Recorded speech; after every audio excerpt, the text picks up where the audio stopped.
రాష్ట్రంలో డెంగ్యూ తీవ్రత అత్యధికంగా ఉన్నట్టు ప్రపంచ ఆరోగ్య సంస్థ హెచ్చరించింది. దేశంలో డెంగ్యూ ఎక్కువగా ఉన్న రాష్ట్రాల జాబితాలో తెలంగాణ ఉన్నట్టు పేర్కొంది. మన దేశంలో డెంగ్యూ తీవ్రతపై ఇటీవల WHO ఓ డాక్యుమెంట్ను విడుదల చేసింది. అందులో రాష్ట్రంలో పరిస్థితి తీవ్రంగా ఉన్నట్టు హెచ్చరించింది.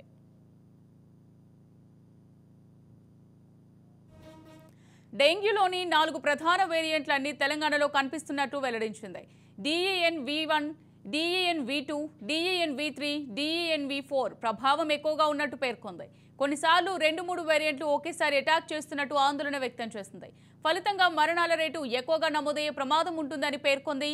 గతేడాది రాష్ట్రంలో 8,000కు పైగా డెంగ్యూ కేసులు నమోదు కాగా ఈ ఏడాది ఇప్పటిదాకా 500 మందికి పైగా బయటపడ్డాయి.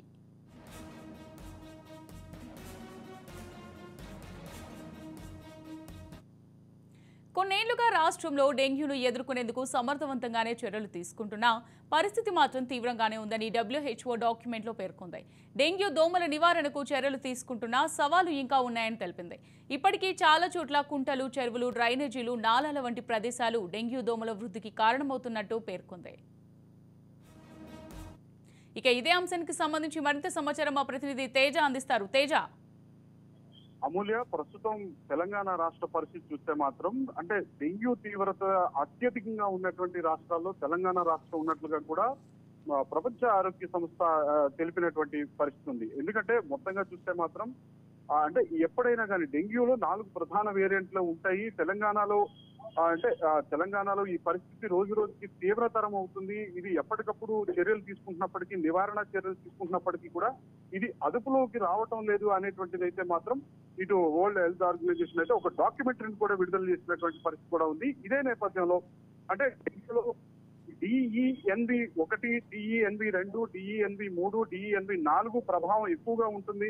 అదేవిధంగా ఈ 4 వేరియంట్లు కూడా కలిపి ఒకేసారి అటాక్ చేసేటువంటి ప్రమాదం కూడా ఉంటుంది అన్నట్లుగా కూడా ఇటు వరల్డ్ హెల్త్ ఆర్గనైజేషన్ అయితే విడుదల చేసినటువంటి ఒక డాక్యుమెంటరీ కూడా విడుదల చేసిన నేపథ్యం అయితే కనిపిస్తుంది. సో మొత్తంగా చూస్తే మాత్రం ప్రస్తుతం రాష్ట్రంలో మారుతున్నటువంటి వాతావరణ పరిస్థితులు కావచ్చు, 2 రోజులు ఉక్కపోతా ఉంటుంటే, 2 రోజులు ఉష్ణోగ్రతలు అధికమవుతుంటే, మరో 2 రోజుల పాటు ఒకేసారి చల్లబడుతున్నటువంటి పరిస్థితి. వీటికి కూడా ఇలాంటి పరిస్థితులకు, వాతావరణ పరిస్థితులకు కూడా శరీరం అంతగా అనుకూలించేటువంటి పరిస్థితులు చాలా మందికి ఆ ఇమ్యూనిటీ పవర్ కూడా ఉంటున్నటువంటి పరిస్థితి లేదు.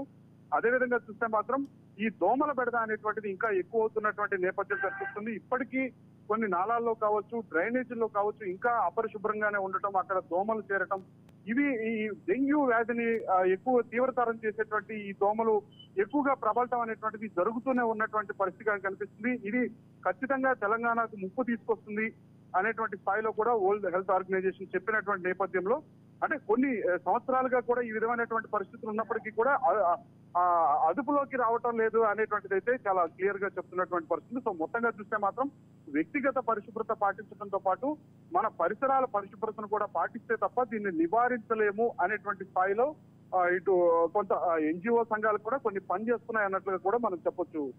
తేజ, మరి నివారణ చర్యలు తీసుకుంటున్నప్పటికీ అదుపులోకి రావట్లేదు ఇంతే మీరు చెప్పడం జరిగింది. మరి దీనికి రాష్ట్ర ప్రభుత్వం కానీ, అధికారులు కానీ ఎలాంటి చర్యలు తీసుకుంటే బాగుంటుంది? వీటిని అరికట్టడానికి ఎలాంటి చర్యలు తీసుకుంటే బాగుంటుంది అంటారు? అంటే తప్పకుండా అమూల్య, ఇక్కడ మనం ప్రధానంగా గమనించాల్సినటువంటి అంశం ఏంటంటే వ్యక్తిగత శుభ్రత పాటించడం అనేటువంటిది చాలా తగ్గిపోయింది. అది ప్రత్యేకించి హైదరాబాద్ మహానగరంలో చూస్తే మాత్రం ఒక చిన్నపాటి వర్షం కురిస్తేనే ఏ స్థాయిలో కూడా రోడ్లన్నీ జలమయమవుతున్నటువంటి పరిస్థితి కూడా చూస్తూనే ఉన్నాం. కొన్ని చోట్ల అయితే మాత్రం డ్రైనేజ్ సిస్టమ్ అనేటువంటిది అసలు సరిగ్గా పనిచేయటం కాదు కదా, రోడ్డు మీదకి ఓవర్ఫ్లో అవుతున్నటువంటి డ్రైనేజీ వాటర్ కూడా చూస్తూనే ఉంటాం. అక్కడే ఈగలు, దోమలు వాళ్తున్నటువంటి పరిస్థితి.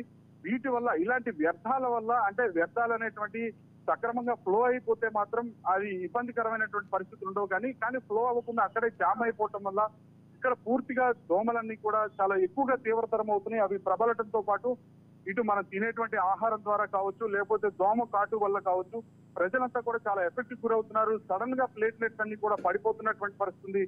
కొన్ని సార్లు అయితే మృత్యువాత కూడా సంభవిస్తున్నటువంటి పరిస్థితి. ఇలాంటి వాటన్నిటికీ కూడా ఇటు కేవలం హెల్త్ ఆర్గనైజేషన్స్, ఇటు వైద్య ఆరోగ్య శాఖ మాత్రమే కాకుండా కొన్ని NGOలను కూడా కొంత అవగాహన కల్పించే విధంగా కూడా కొన్ని అవగాహన కార్యక్రమాలు చేపిస్తున్నప్పటికీ కూడా, ఇలాంటి కార్యక్రమాలు చేపడుతున్నప్పటికీ కూడా ఒకటి ప్రధానంగా మాత్రం ప్రజల్లో వ్యక్తిగత అవగాహన తెచ్చుకొని ప్రజలు వ్యక్తిగత పరిశుభ్రతతో పాటు అక్కడ ఉన్నటువంటి పరిసరాలను వారికి ఉన్నటువంటి పరిసరాలను పరిశుభ్రతగా ఉంచుకుంటే తప్ప లేదంటే ఈ సమస్యకు మాత్రం పరిష్కారం దొరికేటువంటి పరిస్థితి ఉండదు.